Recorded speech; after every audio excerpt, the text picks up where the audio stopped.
Egle, palju õnne sulle, sa võitsid täna Porsche karika etapi. Sa olid eelmine kord Luunjas ka teine. Kuidas sulle tänane rada võrreldes Luunjaga üldse tundus?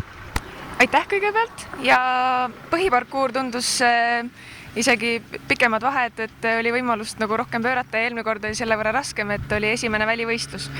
Aga ümberhüpped olid jällegi sellised, et kus oli väga palju kohti, kus oleks võinud näppu lõigata ja mul oli õnne, et läks hästi. Millised on selle hooaja plaanid sul veel? No plaaniks meistrivõistlustel osa võtta harrastajate klassis ja Porsche karikas äkki edukalt lõpuni sõita ja võimalusel ka suurralli pääseda. Räägi palun lähemalt, miks sa ratsutamise just oled harrastamiseks valinud?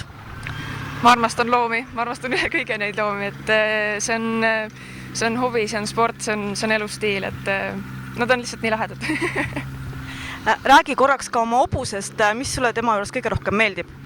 Ta on lihtsalt väga püüdlik, väga aus, ta on temaga koos väga lõbus. Temaga vahest saab maastikul lihtsalt kihutada ilma sadulata sõita. Ta on parim sõber, mis üldse olla saab. Suur tänu sulle ja edu! Aitäh!